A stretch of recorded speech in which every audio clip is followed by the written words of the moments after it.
ज्ञान के सागर, प्रेम के सागर, गुण शक्तियों के सागर, किंतु भोलेनाथ बाबा के लाडले मीठे कल्प कल्प हूबहू मिलने वाले, पहचानने वाले और पूरा वर्षा प्राप्त करने के पुरुषार्थी बच्चों का शिव बाबा स्वागत करते हैं। और आपने जो हिम्मत का कदम उठाया उसके बदले में कदम में पदम जमा करते हैं।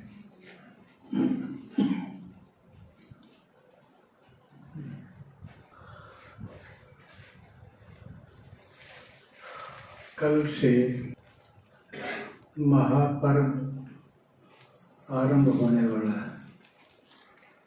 महापर्व क्यों कहा? क्योंकि दिवाली पर्वों का एक समूह है, एक पर्व नहीं।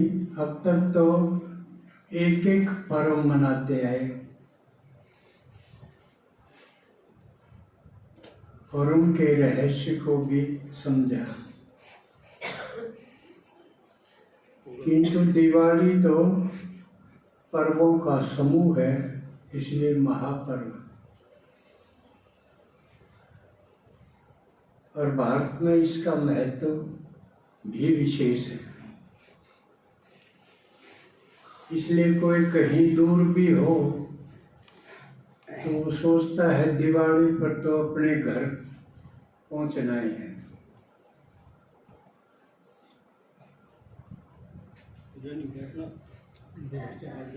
तो इस पर्व में कौन से पर्व शामिल होते हैं? कल धनतेरस कहेंगे इसको, शुक्रवार से, और परसों शनिवार को जो होगा उसको कहेंगे नरक चतुर्दशी या रूप चौदस, छोटी दिवाली भी मोटे रूप में छोटी दिवाली कहेंगे। तीसरा आता है दीपावली, और फिर अगले दिन है गोवर्धन पूजा, और उससे अगला और अंतिम है भैया दूज। तो 5 पर्वों का समूह हो गया।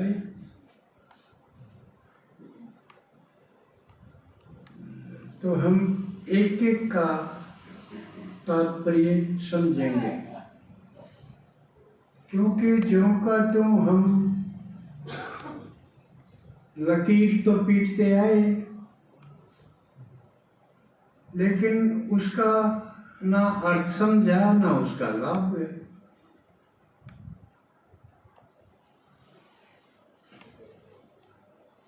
जैसे पीछे हमने 2 महत्वपूर्ण व्रत और बताया, उनका भी कोई लाभ नहीं हुआ। तो वो गए थे यूं के परिवार में सुख चैन शांति रहे, प्रेम रहे आपस में, संबंधों में, लेकिन ऐसा कुछ नहीं हुआ। एक गुड़गांव की घटना का मैं थोड़ा सा उल्लेख करना चाहूंगा। 1 नवंबर करवा चौथ था शायद, उस दिन एक आदमी की गोली मार के हत्या कर दी गई थी, और वो जीआरपी में, यानी एक तरह की पुलिस होती है, उसमें था वो एएसआई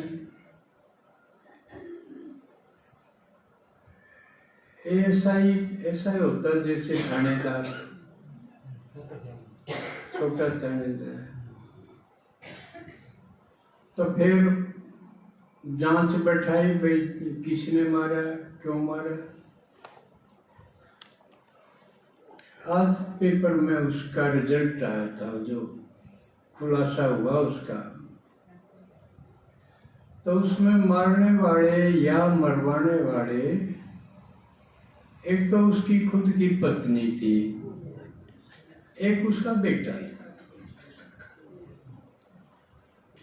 तो दोनों व्रत एक हुए,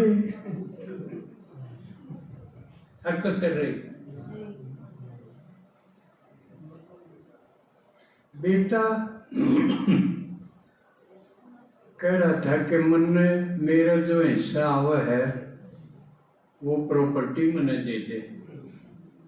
आजकल ये एक करंट चाल है, औलाद में सब्र नहीं है। आपके बाप मरिया पाछा ही उठा रहे हैं, या प्रॉपर्टी या जायदाद थारी होगी, हो गए है, लेकिन इतना सब्र नहीं है। पहले इब्बत चाहिए मैं, फिर मैं अपनी ने बेचूं चाहे किमें करूं। हरेक की अपनी अपनी प्लान है। तो लड़का हालांकि बड़ा नहीं था, फिर भी उसने कही थी मेरी जो हिस्सा हुआ है मैंने दे दे। बाबू नाट्य था, क्यों आमतौर पर नाट्य हैं भाई, ये छोटी उम्र है, नहीं ये खराब शराब कर देंगे, फिर इन पके रहेगा। उनका भलाई खातिर सोचे हैं कि ईबा नहीं करानी चाहिए। तो इस वजह से वो मार दिया। एक तो ये आप लोग भी सीख लो, जिस तरह तो मैं बताया करूं भाई, 100 जब भीतरली सांकड़ मंदिर तरफ वो पीछे घटना थी ना, वो मार दी थी, रोहतक की ये घटना थी। वो भाई उसने पीछे को नहीं दिए नशा करने खातिर, एक बार डिगर गया, आया इतना हुआ, सुरती पाई तो तवा तो उसकी पीट के मार दी। तो ड्रामा जो है ना, गिरते गिरते इसी स्टेज पर आ गया। गिरावट तो शुरू से ही हो गई थी ड्रामा में, और गिरते गिरते अति धर्म ग्लानि कहो या तमो प्रधानता, वो स्टेज आई है। कोई झिझक नहीं है माँ बाप की, कोई थोड़ा झिझक हो जाए कि कहने से दिया कर गई बात तो मरण मारण किया है। इसलिए सावधान रहो, अगर कोई अपना हक मांगे मुंगे है तो दे दुआ के पीछा छुटाओ। नाटन का कर्ण का वक्त नहीं रहा, मैं तो जानता आज 2 बैठोगे।